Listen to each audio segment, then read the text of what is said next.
Hi friends, welcome to వ్యాకో planet Telugu. నేను మీ నవ్వింతే. సో ఫ్రెండ్స్, ఈరోజు పొద్దున్నే లేవంగానే నాకైతే ఒక షాకింగ్ సిచ్యువేషన్ అయితే ఎదురైంది.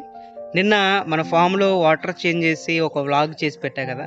సో ఈరోజు పొద్దున్నే లేచేసరికి కోయిట్ స్వాట్ టైల్స్ ట్యాంక్ దాదాపు 20 పేరెంట్స్ వరకు చనిపోయి పైన తేల్తా కనిపించినాయి. ఇదిగో చూడండి, ఒకసారి ఇక్కడ చూపిస్తున్నాను.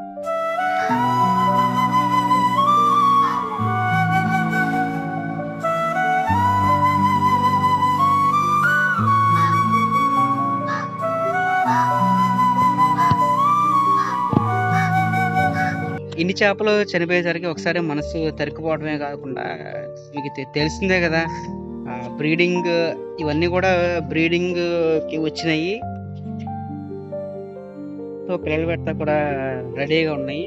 ఇవన్నీ కూడా ఇలా చనిపోవడం అనేది కొంచెం మనసు కలిచివేసింది అనమాట. సో దేనికి చనిపోయినాయి ఏంటి అని అనుకుంటే, నిన్న మొత్తం ఫామ్లో ఉన్న ట్యాంక్స్ అన్ని కూడా వాటర్ చేంజ్ చేస్తాను. ఈవినింగ్ అయిపోయింది. సో ఒకే ఒక్క ట్యాంక్ ఉంది. ఇందులో మనం కోయి స్వాట్ టైల్స్ అయితే దీంట్లో వేసి పెంచుతున్నాం.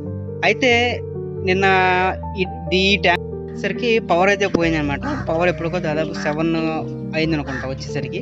సో ఇది ఎలాగో మొత్తం వాటర్ తీసాం కదా, వాటర్ పెడదామని చెప్పి వాటర్ పెట్టేసి అలాగే ఉంచేసి నిండిపోయిన తర్వాత ట్యాప్ అయితే కట్టేసాను. వెళ్ళిపోయిన అంతా బాగానే ఉంది.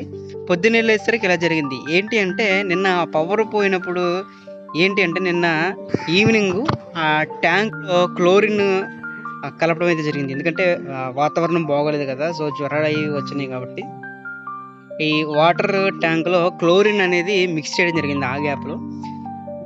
సో నేను అది టెస్ట్ చేయాలి. ఎందుకని నేనైతే మామూలుగా అయితే ఎప్పుడు కూడా రెగ్యులర్గా టెస్ట్ చేసాను. సాధారణంగా క్లోరిన్ అయితే దీంట్లో లేరు. ఎందుకంటే నేను ఈ వాడే ట్యాప్ వాటర్ ఏంటంటే, మాకు రెండు ట్యాప్స్ ఉంటాయి. ఒకటేమో తాగడానికి, రెండేమో వాడకానికి అనమాట. ఇవన్నీ బోర్ వాటర్, డైరెక్ట్గా బోర్ నుంచి వస్తాయి అనమాట వాడుకోవడానికి.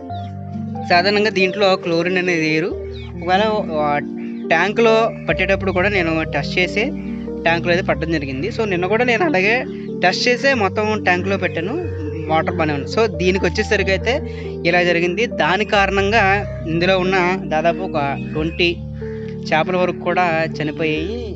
సో ఇప్పుడైతే ఈ వాటర్ మొత్తం కూడా రిమూవ్ చేసేసి మళ్ళీ ఇప్పుడు ఫ్రెష్గా మళ్ళీ మన ట్యాంకులో ఉన్నాయి వాటర్. ఆ ట్యాంకులో ఉన్న వాటర్ అయితే పెట్టడం అయితే జరుగుతుంది. సో ఇది టోటల్గా నేను చేసినటువంటి తప్పిదమే. చిన్న పొరపాటు వల్ల ఏంటంటే, ఇదిగో ఈ ట్యాంకులో ఉన్నటువంటి వాటర్ చూడండి, ఇప్పుడు మొత్తం కూడా తీసేస్తున్నాను. సో ఇమీడియట్గా ఈ చనిపోయినటువంటి చేపలన్నీ తీసేసి వాటర్ కూడా తీసేసి మళ్ళీ ఇప్పుడైతే ఫ్రెష్ వాటర్ అయితే పట్టానమాట.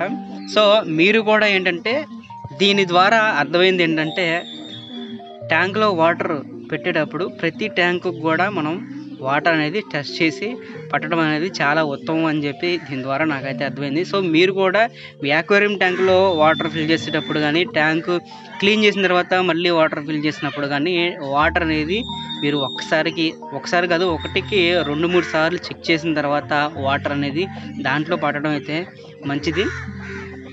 సో పర్లేదు, మొత్తం చేపలేం చనిపోలేదు, కానీ కొన్ని ఉన్నాయి. ఇంకా మళ్ళీ వాటితోనే మళ్ళీ బ్రీడింగ్ అనేది స్టార్ట్ చేయాలన్నమాట.